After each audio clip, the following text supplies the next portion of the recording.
Valkyrie Shepherd. Link's vision went black for a moment as he wavered on his feet, staring down at the broken pieces of the Guardian in front of him. This particular shrine has been difficult, an ancient machine trying to kill him so that he could prove his worth somehow. The figure at the back of the room was waiting for him, but each step towards it sent a sharp pain through his side.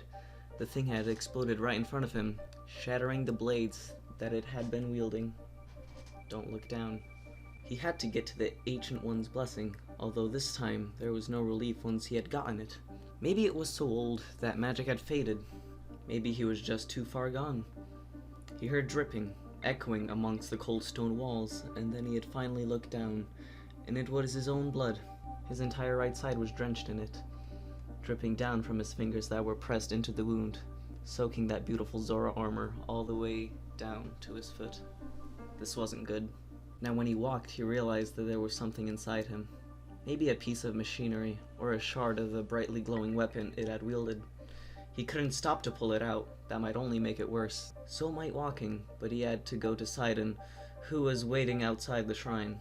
For some reason, he had insisted on going with him after Link had freed Varuta, wanted to accompany him and support him on his quest. Link certainly didn't mind the company, and down here where it was cold and harsh, he thought fondly of the nights that he spent camping outside, Sidon's large form wrapped around him for warmth.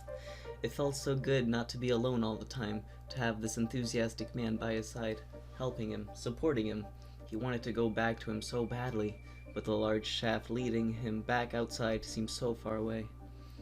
He almost fell as he passed the defended Guardian, had to support himself against one of the pillars standing there.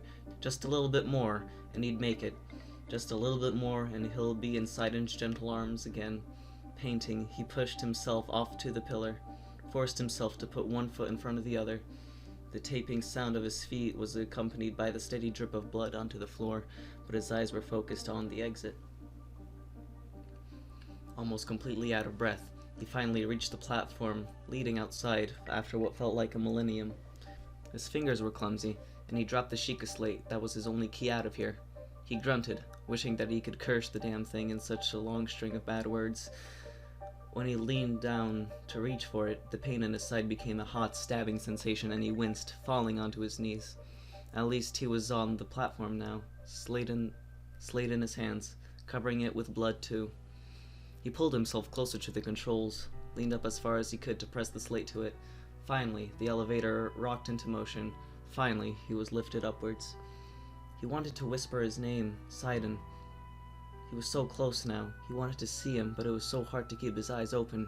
So hard.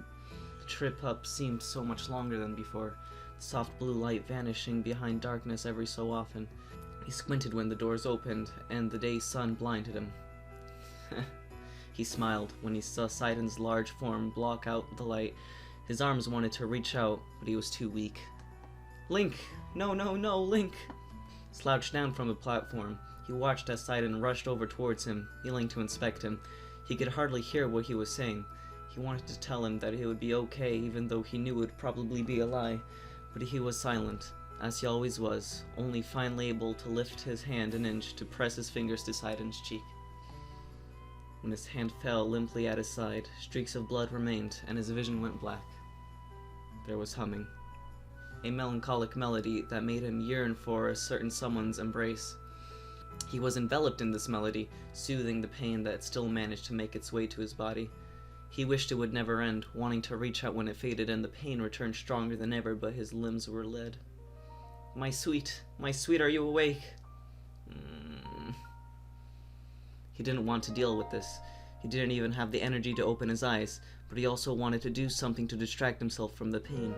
Sidon's hand came to gently rest on his forehead, then cupped his cheek, thumb gently brushing over it. I was so frightened, Sidon whispered, and that's when Link forced himself to open his eyes. Streaks of dried tears were visible on his cheeks, as was the blood Link left behind. Sidon looked down at him worriedly, hand still on his cheek, and Link gave him a smile to show that he was okay. He was gonna be okay, or so he hoped. My powers aren't as strong as my sister's, he said quietly. I'm going to do what I can where it's still time, and I thought I was late for a moment. He shook his head softly. but he stopped immediately when even that movement seemed too much for him at the moment. He looked around though, as much as he could with his head still. He was on a soft bed. There wasn't much else in here. A small basin with some water to clean up, a small chair that Sidon was currently sitting on, and that was it. "We're at an inn," Sidon explained.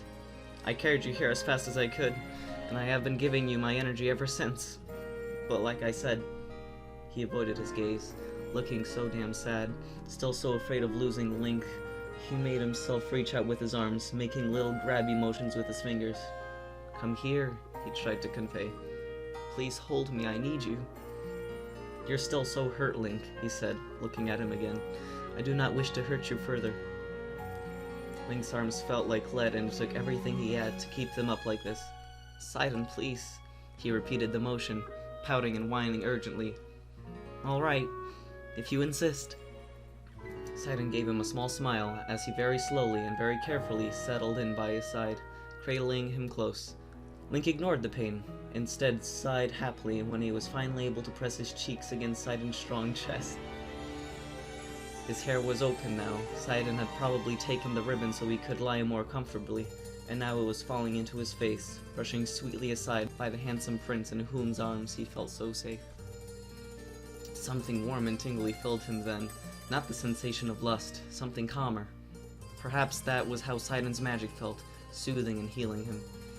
Link wanted to ask him to hum again, but doing so without words would seem impossible at the moment, as he was barely clinging to consciousness. The next time he woke, the pain in his side was much duller, not the sharp stab that when something from the machine had still been inside him. There was still a gentle warmth enveloping him, and as he made himself open his eyes, he saw that it was still Sidon holding him, and there it was again, that beautiful melody that made his heart ache for something he did not know. Very softly he patted Sidon's pecs, partially to draw attention to himself, partially because it was a very nice thing to touch. For good measure, he pressed a kiss to it too. The humming stopped, and Link looked up at him, again giving him a smile, although a very sleepy one. "You're awake!" He nodded, tilted his head and pointed at Sidon. "I didn't sleep much. I had to watch over you, didn't I?" Link's smile only widened. Someone to watch over him. That was unfamiliar. That felt incredible. Without Sidon, he would have died down there, or would be all alone now, trying to deal with the pain. But his own healing powers were slowly making him better, even if they weren't, as he had said, stronger than his sister's. He had no idea for how long he had been sleeping, but he already felt better. So much, in fact, that he was ravenous. He opened his mouth and pointed to it, then patted his own belly. Sidon had to chuckle at his gestures. "You're hungry. Thirsty too, I bet." He nodded enthusiastically, let Sidon gently put him on the bed again, where he now propped himself up with a few pillows. Link still felt tired, but much better than before, and when he inspected his wound he could already see that it was just a raw red line now. He had been properly cleaned, and Sidon now put a proper bandage around it before he went off to get him some food. If it weren't still for the dull pain in his side, he could pretty much get used to this. His prince returned with an enormous tray of food that smiled like heaven to Link at the moment. He felt like he hadn't eaten anything in weeks.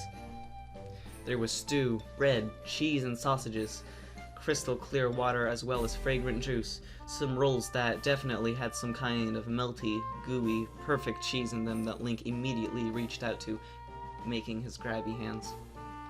"Easy, my dear," Sidon laughed, as the streaks of tears were gone from his face, as was his blood, and he looked a lot more relieved. "There is plenty more where that came from." He set the tray down above Link's legs. It was supported by small wooden sticks to the side that unfolded from underneath it. Link almost giggled in delight when he saw the spread before him, but he tried not to try and avoid any further pain. His hands darted back and forth, unable to decide what he wanted to try at first. In the end, they fell limply to his side, and he pouted up at Sidon. "It all looks good, doesn't it?" Sidon said, now sitting on the edge of the bed, where he made the tray dip a little. He leaned down to press a gentle kiss to Link's forehead, and brushed through his hair. Link wanted to lean into the touch like a kitten, wanted Sidon to keep doing this for hours, but his stomach complained at the thought. "Here, allow me." Link watched as Sidon took the spoon next to the bowl of stew, mixing it a little to show him all the delicious ingredients. the big chunks of meat in there. Then he filled one and slowly moved it towards Link's mouth, one hand under to keep it from dripping. For a moment, Link tilted his head, looked up at Sidon, but then he opened his mouth and let the prince feed him. It was a little odd at first, but it was somehow intimate too. Link decided that he liked it. He was fed a little piece of everything, tasting it all before he decided which he wanted to concentrate on. Which, to be frank, he still couldn't decide, so he pointed at Sidon to urge him to continue what he has been doing. Ah ha ha! Link had to giggle as he was sitting there with his mouth open, feeling so much better with a belly full of goodness. My goodness, Sidon mumbled, and Link tilted his head generously. You are the most adorable creature I've ever seen. Another giggle shook his body, and he winced, pressing a hand to his side. If only Sidon didn't make him so happy, it would hurt less, but oh, it was worth the pain to be with him, and to be taken care by him. He never felt this safe in his entire life here, being fed by the Zora Prince. Maybe that should feel ridiculous, but he could hardly care. Now when after half an hour his belly was filled, he wasn't parched anymore, and was only cuddled in Sidon's strong arms. I was so frightened when I saw you there, Sidon whispered, and Link was already getting sleepy again. There was so much blood and I thought I was gonna lose you. Link looked up at him. He wanted to say sorry. Such a simple word, and yet he couldn't utter it. He tried so hard, lips parted, trying to get a sound out, any at all. He could make some of them, sometimes, but now when he was trying to do this, nothing would come out. He just didn't understand, and all he wanted to do was say sorry. Tears started to fill his eyes, and Sidon shushed him. Easy, my darling, it's okay, he said, hesitant for a moment. You wanted to say sorry? Link nodded, sniffing. Here, make a fist, with your thumb on top, he explained, guiding Link to do so. Then he put his hand in front of his heart. Now make a circle, like this. Good. That means sorry. His head snapped up, eyes wide as he stared at Sidon. Had he just said something? With his hand? This is part of the sign language that we use to communicate with underwater. I should have taught you this sooner. I'm sorry. Link shook his head quickly, this time completely ignoring his wound, and decided to straddle Sidon so he could press kisses all over his face. Thank you, thank you, thank you. How could he say thank you? He quickly went to Sidon's hand, spelling out the word in Highland script in his palm. Ah, you do it like this. Sidon made a flat hand, pressed into his lips, then moved his hand forward and down a bit. It can also mean good, depending on the context. There have been Zora like you, so this language was developed further than just a quick communication underwater. I will show you. Link repeated the motion as he has just been shown, again, and again, and again, and again, until he was crying and giggling and Sidon hushed him tightly, shushing and telling him everything would be okay. Everything was okay already. His wound would heal. Already he could feel now the familiar sensation that met Sidon was healing him. He was learning words. He could be able to talk to his prince, to other Zora, and who knew, maybe Highlands could even learn the language too. Suddenly, the words seemed full of possibilities. He was so excited, he made Sidon teach him more words like that, trying to commit them all to memory instantly. Deep down he wanted to ask to say, I love you, but he flushed crimson at the thought, refusing to explain why. Perhaps once when they went back to Zora's domain, he could ask someone else. Perhaps he could manage to surprise Sidon with it. They hadn't confessed these things to one another, and they thought it had merely been a short few months. Link was sure of how he felt for him, and now there was the possibility of actually saying it to him. Link made his prince stay up for a long time to teach him, but it was he who eventually almost fell asleep right when he sat. So Sidon insisted him that he rest, promising him to teach him further in the morning, as well as hold him through the night. He had never slept this well. For a few days, their routine didn't change much. Sidon brought him food in bed, helped him wash, eat, heal. All the while, Link soaked up his new language like a sponge, trying so hard to remember it all. He didn't always succeed, but Sidon was a patient teacher, rewarding him with lots of kisses. It would certainly assist him to their mutual benefit. Once he had healed enough, Sidon helped him to walk again. The first time he stood up on his own feet, his ankles almost gave out, but he fell against a broad chest that he could cling to.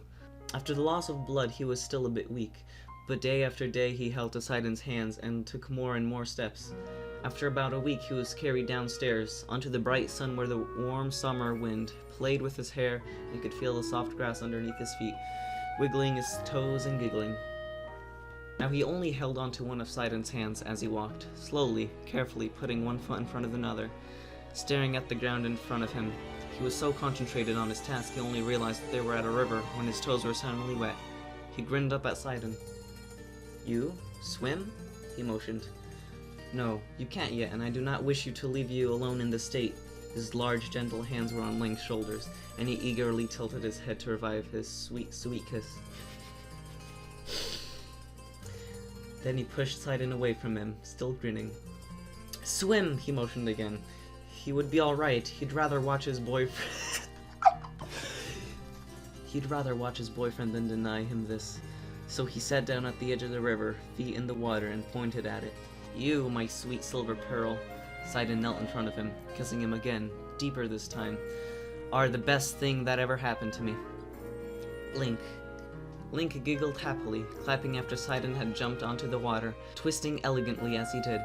He was so graceful in there, he could just watch him all day and not get bored. From where he was in the river, he splashed water towards Link, making him laugh and giggle again, trying to get him back. He even succeeded once or twice, although he suspected that it was only because Sidon let him, not that the water did much to him. They spent hours like this, until Link's toes were all wrinkled and the sun was about to set. Just talking, Link using his newfound words, and laughing. The sun on his skin felt so good, and at one point he just closed his eyes, looked up and basked in it. He sighed. He was so happy here, with Sidon. Once this was all over, he wanted to be like this forever. Together with Sidon, he wanted more from life than the next fight. He wanted to speak to others, exchange experiences, make friends, make love to his prince. They had never denied what they were, he realized. How could he, when he was unable to say the words? When Sidon carried him back into the inn because he was too tired to walk, Link set up a silent prayer that soon they would find their way back to Zora's domain.